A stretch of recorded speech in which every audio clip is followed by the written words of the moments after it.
දේවදරුවනි ඉතින් ඉක්මනින් අද දවසේ මම කතා කරන්න යන ඔබට ප්‍රාණය පිළිබඳව ප්‍රාණය හැමෝම දන්නවද ප්‍රාණය කියන්නේ මොකක්ද කියලා? අදහසක් තියෙනවද ප්‍රාණය කියන්නේ මොකක්ද කියලා?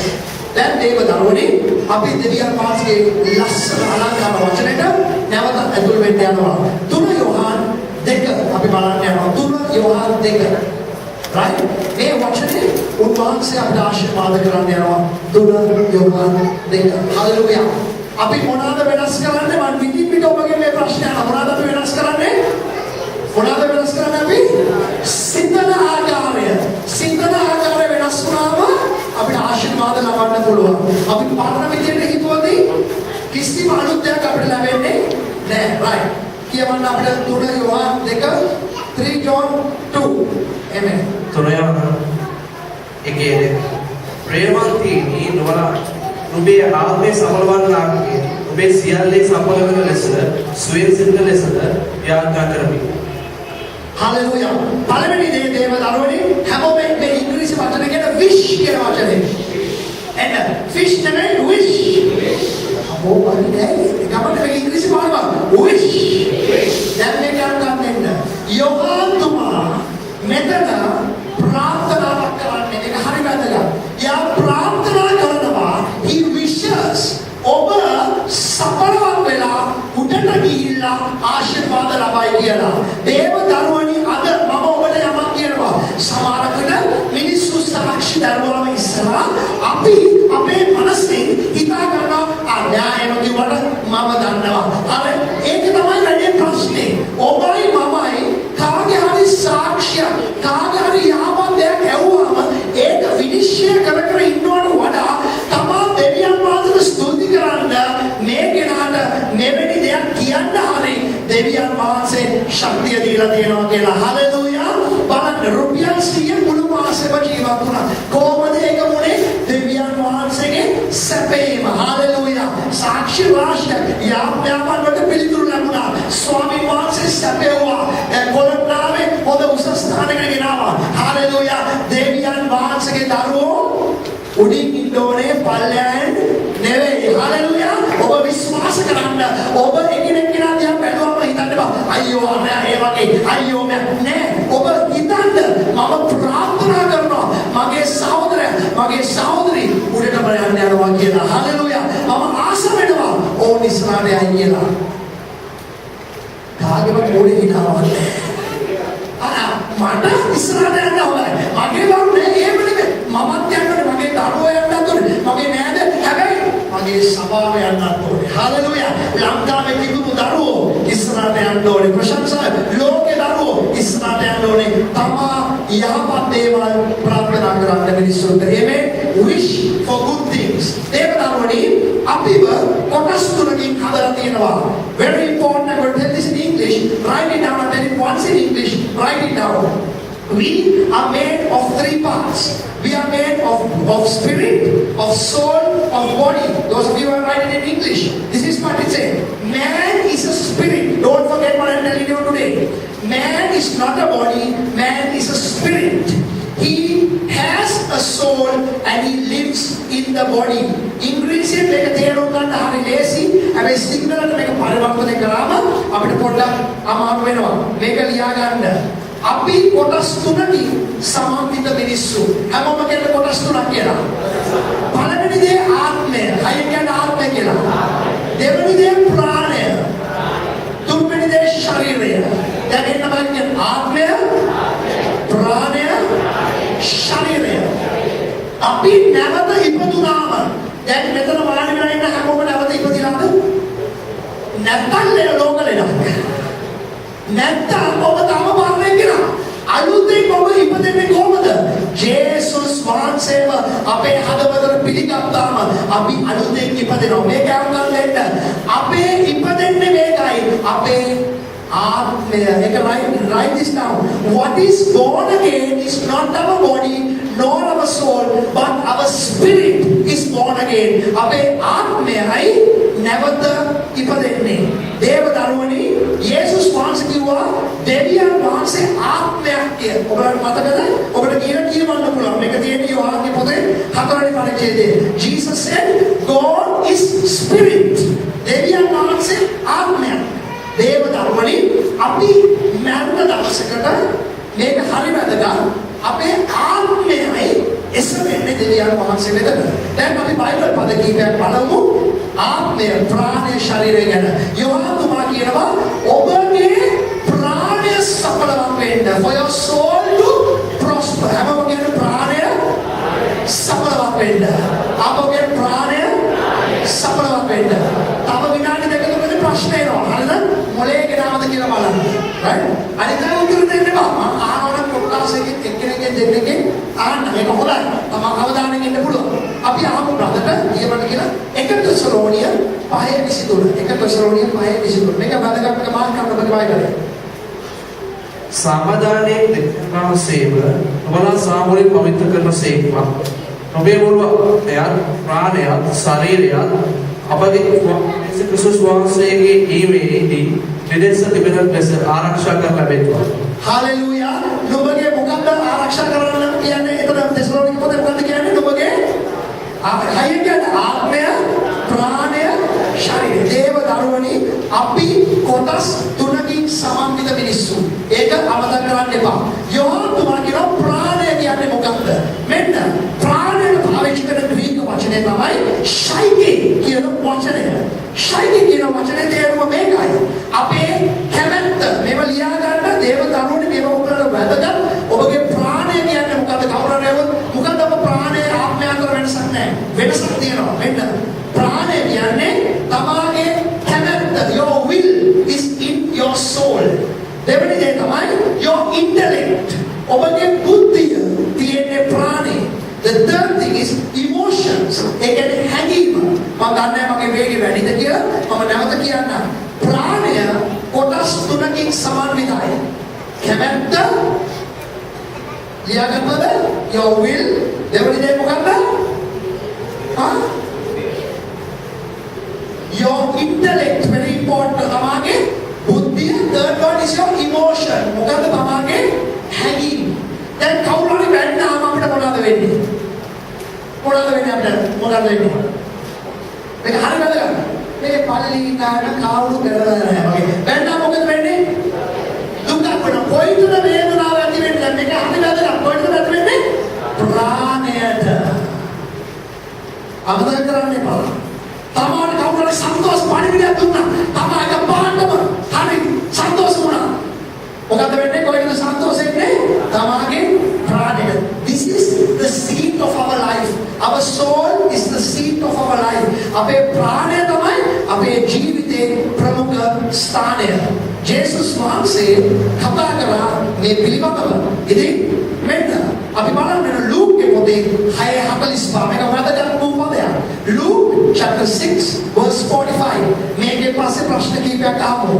හalleluya. තමගේ මතකය තියෙනවද කියලා නැත්නම් පරිපෙළ වහින්න ඉස්සලා දේශනා කරපු දේ අමතකයි. අපරාධේ. මෙතන යාඥා කරපු ඒවත් අපරාධ නැත්තම් කියන්න බලන්න. හරි. මේක ලස්සන පදයක්. අර දේව දරුවනේ මේක හොඳට අපි තේරුම් ගන්න. පරුෂ තමාගේ සිතේ යහපත් සම්පතෙහිද යහපත් දේද අපුරුෂයා අපුර සම්පත අපුර දේ පිළිද ගෙනෙන්නේය. පක්නිසාද මොකේ කතා සිතේ පූර්ණ කමෙදිය. අර මේ බයික් එක හරව ගන්න ඕක ටැලි කරේ යවුනාම කිසිම මේකක් නැහැ. දේව වචනේ අලංකාරයක් නැහැ. මේක ගන්න හරිද? අපි ස්වාමීන් වහන්සේගේ වචන අපි හොඳට මෙනෙහි කරන්න ඕනේ. right? දැන් තාකලා කියන්නේ කවුරුනේ හයියෙන් කියවන්න එතන ඉන්නේ කවුරු හයියෙන් සම්බන්ධ කරලා කියන්නේ කවුරු? සිත චාප්පා කියන තාකේ සිස්ටර්.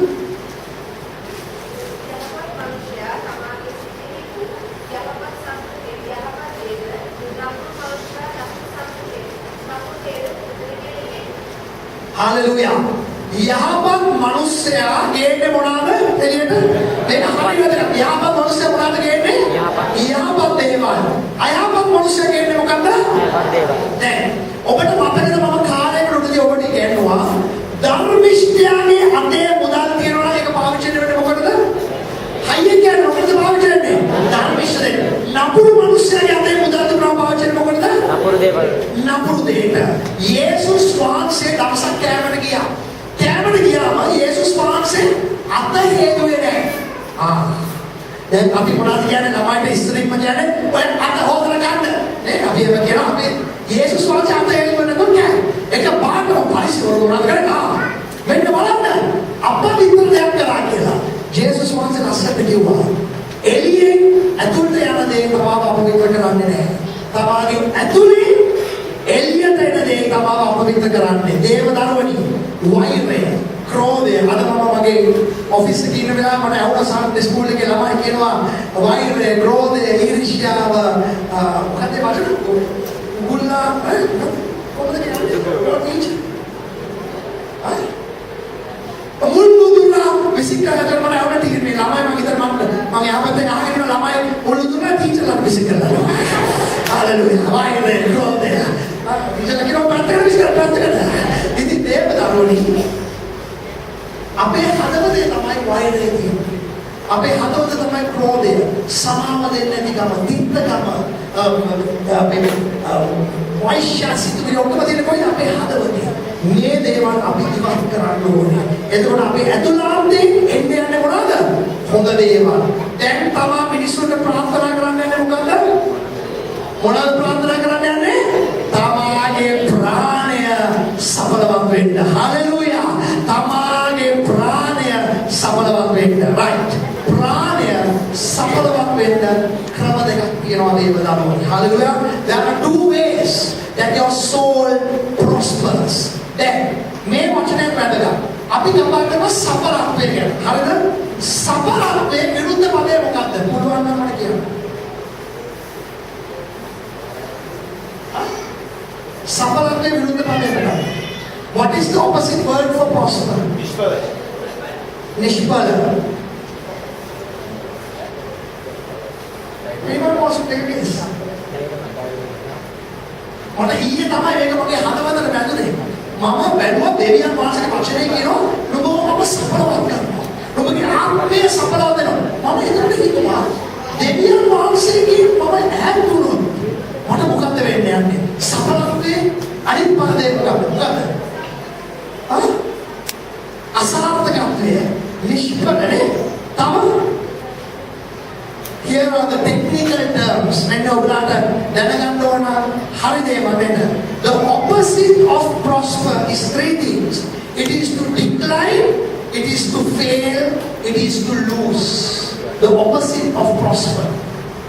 සඵලව වීමේ විරුද්ධ පදය මේකයි. එකක් අඩු වෙන්න, හැමෝම කියන්නේ අඩු වෙන්න කියලා. ඔන්න මේ බලන්න ඒ කියන්නේ මොකද්ද? හොඳ ආශිර්වාද මොනවද කරන්නේ? අඩු වෙන්න. අපේ ශරීර සෞඛ්‍ය මොනවද වෙන්නේ? අඩු වෙන්න. අපේ ආර්ථිකය මොනවද වෙන්නේ? අඩු වෙන්න. Now very good. The next thing is to fail. ඒ කියන්නේ මේක තියාගන්න මොකද්ද? අසාර්ථක වෙන්න. The third thing it is to lose. පරාජය වෙන්න. දෙවියන් වහන්සේ අපේ ජීවිතේ අපේ ප්‍රාණය සඵලව කරේ නැත්නම් අපි අඩු වෙන්න යනවා, අපි පෙරදෙන්න යනවා, අපි අසාර්ථක වෙන්න යනවා. ඒ දෙවියන් වහන්සේ ඉන්න තැන උන්වහන්සේව ඔක්කොම හරවලා අපි උඩින් තියලා ජයග්‍රාහකයෝ කරගන්නවා. හalleluya. ඒකයි දේව කැමැත්ත. එමෙන්න තම මේ වචන අහනකොට ඉතින් ඉන්නවා. මේ වචනේ ආත්මයට දාගන්න. දැන් මම ඔබට කියවන්න කැමති පොඩි වචනයක්. හෙබ්‍රේව පොතේ ඔබ පෙන්නන්න.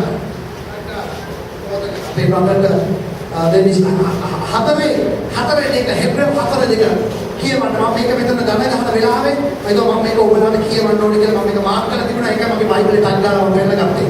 හෙබ්‍රේව හතරේ දෙක මේක කියවන්න මම සමග. හයියෙන් කියවන්න ඔබගේ සිංහල බයිබලේ ඉංග්‍රීසි දමිළ බයිබලේ කියවන්න. කියමු. මක් නිසාද ඔවුන්ට මෙන් අපට සුභාරංශය දේශනා කරන ලද්දේ.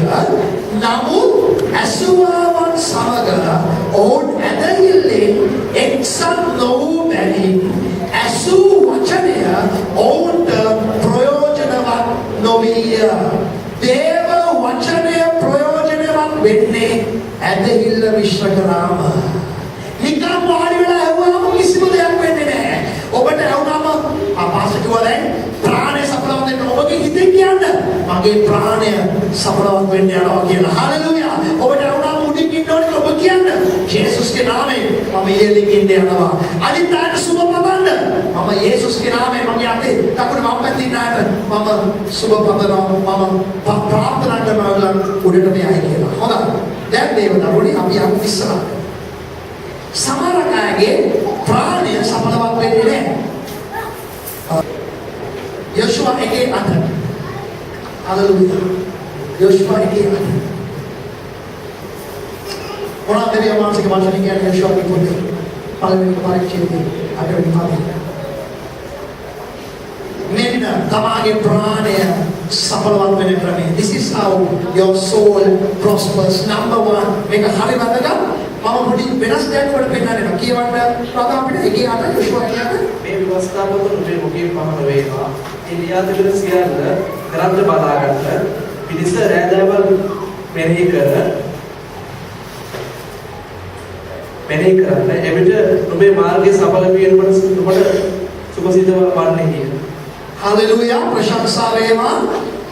රැඳවල් දේව වචනේ මොනවද කරන්නේ? මොනවද කරන්න කියන්නේ බයිබලෙන් කියනවා? වැදගත් වගේ මොනවද කරන්නේ? මෙනෙහි කරනවා. දැන් මම නිකන් ඔබගෙන් අහන බලන්න ටක් ගන්න. මෙනෙහි කිරීම කියන වචනේ වුණාම ඔයගොල්ලන්ට පළවෙනි දේ මොකක්ද හිතන්නේ? මතක් කරනවා. ටක් ගන්න කියන්නේ උත්තර ටිකක්. පළවෙනි දේ මෙනෙහි කරනවා. මතක් කරනවා. කියවනවා. ඉංග්‍රීසි වලින් මෙඩිටේට් කියන්නේ මොකක්ද? සිත එකතැනක තබා ගැනීම.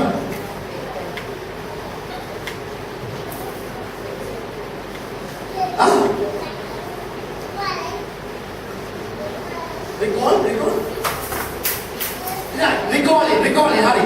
දැන් මම හිතන්නේ මෙතන කවුරුත් යෝග කරන්නේ නැහැ. මම දන්නේ නැහැ කරනවද කියලා. සාමාන්‍ය යෝග කරනවා නම් දැන් මේක ඇමරිකාව වගේ රටවල් වල බටහිර ලෝකෙ මේක හරි ජනප්‍රියයි. හේතුව මිනිස්සුන්ගේ ජීවිත රටාවල එච්චර වැඩි ඒක දැනන් ඉඳ දහස් ගණන් වල යෝග වලට යනවා. මිනිස්සු මෙතන නගරනවා දහස් ගණන් හම්බ කරන්නේ. එතන හම්බ කරන දේ වියදම් කරන්න හොයනවා කියලා. ඒක තමයි මනුස්ස ස්වභාවය. මේ මොකක්ද? යෝග හරි මොනාරි කරනකොට මිනිස්සු මොනවද වාඩි වෙලා හිත එක්තැන් කරනවා. සමාගම්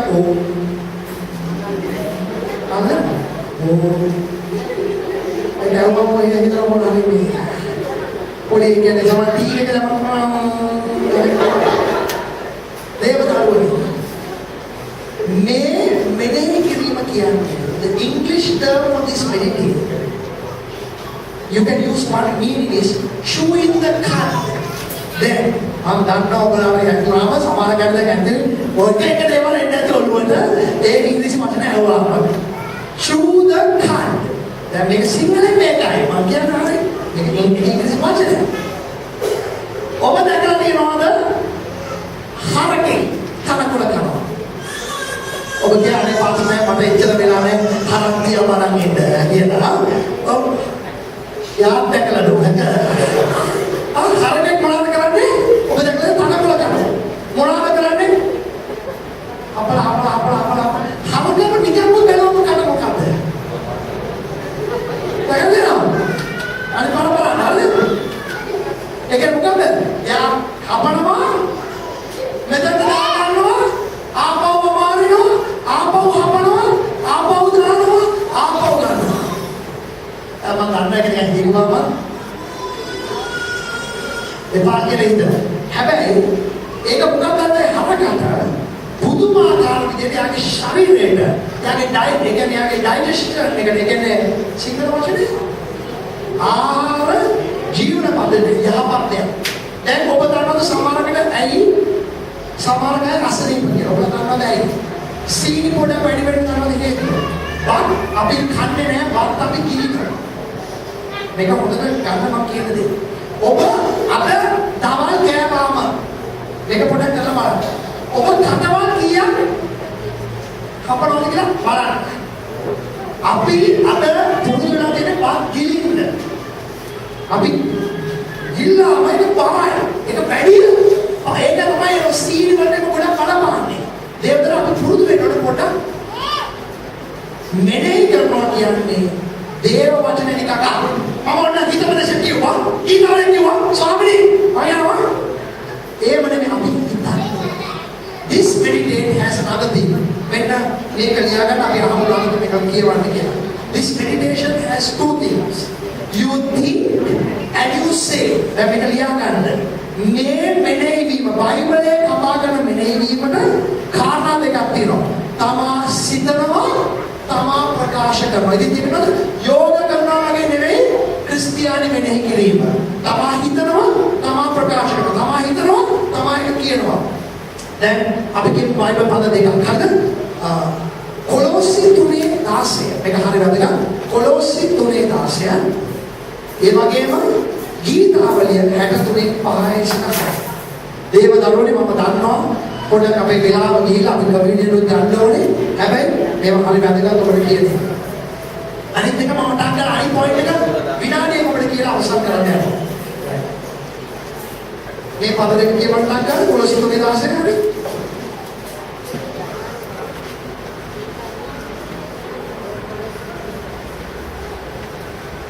ක්‍රිස්තුස් වහන්සේගේ වචනය නුඹලා තුළ සියලු ප්‍රඥාවෙන්ද සමුද්‍රවල වාසය කෙරෙනවා. නුඹලා ගීතිකාවලින්ද කවිවලින්ද ආත්මික ගීතිකාවලින්ද එකිනෙකාට උගන්වමින් අනුමුදුකම් දෙමින් නුඹලාගේ සිත්වල අනුග්‍රහයෙන් ඇතුව දෙවියන් වහන්සේට ගීතිකා ගායනා කරපළා. Hallelujah, amen. ප්‍රශංසා වේවා. හොඳයි, දේව දරුවනි මෙන්න අනිත් එක 63:6. මාගේ යහනේදී ඔබ සීකරන කලද රැයාම් වලදී ඔබ මෙනෙහි කරන කලද මාගේ ආත්මය ඇත විදුලු වලින් තෙලින්ද මෙන් තෘප්තියට පැමිණෙන්නේ මාගේ මුඛයද ප්‍රීතිමත් තොල් වලින් ඔබට ප්‍රශංසා කරන්නේ. හලෙලූයා. මෙනෙහි කිරීමට කාරණා කීපයක් තියෙනවා. අපි දේව වචනේ කියවන්න ඕනේ. දේව වචනේ හිතන්න ඕනේ. දේව වචනේ ප්‍රකාශ කරන්න ඕනේ. ඒක ඔක්කොම මෙනෙහි කිරීම. අපි ප්‍රකාශ කරනකොට තියෙන ක්‍රම තුනක්. අපි ප්‍රකාශ කරනවා ගීතාවලිය. අපි කියන we sing psalms. අපි ගීතාවලිය අරන් ප්‍රකාශ කරනවා. we sing praise. අපි ප්‍රශංසාව කියනවා. ඒ වගේම අපි යාඥා කරනවා. ඔබලන්ට තේරෙනවද මම කියන දේ? මේ තුනම කරන්න. අන්තිම එක ඔබගේ ප්‍රාණය සඵලවත් වෙන්න වැදගත්. ඒක අපිට කියවන්න බ්‍රදර්. ජූඩ්ගේ පොතේ 20 වෙනි පදයේ අනුමානන දෙවනි දේ. තමාගේ ප්‍රාණය සඵලවත් වෙන්නේ පළවෙනි දේ දේව වචනය මෙනෙහි කරන්න. දේව වචනය තුල ඉන්න. එතකොට අපේ ආත්මය අලුත් වෙනවා. අපේ ඇට විදුලු ස්වාමීන් වහන්සේ සුව කරනවා. එමේ. ජූඩ්ගේ 20 ජෝදස් 1:20. නමුත් ප්‍රේමාන්තයේ නුඹලා වනාහි නුඹලාගේ ඉතා ශුද්ධ ඇදහිල්ලෙන් පිට නුඹලාම ගොඩනගමින් ශුද්ධාත්මයන් වහන්සේ තුල සිට යාඥා කරමින්. දෙවනි දේ ප්‍රාණය සඵලවත් වෙන්නේ අපි ශුද්ධාත්මයන් තුල යාඥා කර යුතුයි. හැමෝම කියන්නේ ශුද්ධාත්මයන් තුල අපි යාඥා කර යුතුයි. අපේ ප්‍රාණය සඵලවත් වෙන්න. ප්‍රාණය සඵලවත් වුණාම ඉබේම ශරීරය සඵලවත් වෙනවා. Amen. ගිය සතියේ මම පිළිකා රෝහලට ගියා. ඒක සහෝදරයෙක්ට යාඥා කරා. පිළිකා රෝහලේ ඇවිදිනකොට මම දැක්කා ඒ බෝගාගාව එක මිනිස්සෙක් වාඩිලා ඒක දිහා බලන්නේ. එතකොට මම දැක්කා ළමයි කීප දෙනෙක්ව මිනිස්සු උස්සගෙන ඇවිදිනවා. එක දෙකක් වෙන ළමයාගේ ඔළුවේ එක හිස එස්දාපා නේ. මට ඒක දකිනකොට මම හිතුවා මේ ජීවිතේ සමාජයට අපි පොර බදිනවා, රණ්ඩු කරනවා, පදා ගන්න හදනවා. හැබැයි ඒ වගේ ලෙඩක් හැදුනා. ඒ මිනිස්සු ආස කරන එකම දේ මොකක්ද? අපේ දරුවා සුව වුණොත් අපි මේ මුළු ලෝකෙම මොකක්ද වෙන්නේ? හරිද ඔබලට තේරෙනවද කියන්නේ? දේව දරුවනි ආත්මේ යාඥා කරන්න. ප්‍රාණය සඵලවත් වෙන්න ක්‍රම දෙකයි කොහොමද? දේව වචනය කියවීම නෙවෙයි. කියවන්න ඕනේ මොකද්ද ගන්න? මෙනෙහි කිරීම. ආත්මයෙන් යාඥා කිරීම. හලෙලූයා. ඔබගේ ප්‍රාණය සඵලවත් වෙන්න යන්න. හිතන ක්‍රමය වෙනස් කරන්න. තම ආශිර්වාද ලබන්න. Amen. හලෙලූයා. හොඳයි දෙවියන් වහන්සේගේ දරුවනි ඔබගේ බයිබල් ඔබගේ පොත් වහන්න. ඔබ වාඩි වෙලා ඉන්න පුළුවන්. මම ඔබට යාඥා කරන්න දෙනවා මේ වෙලාවේ. ඔබ කරුණා කරලා මම කරන යාඥාව හිතින් ඔබ ලබා ගන්න ඔබගේ ජීවිතේ. හලෙලූයා.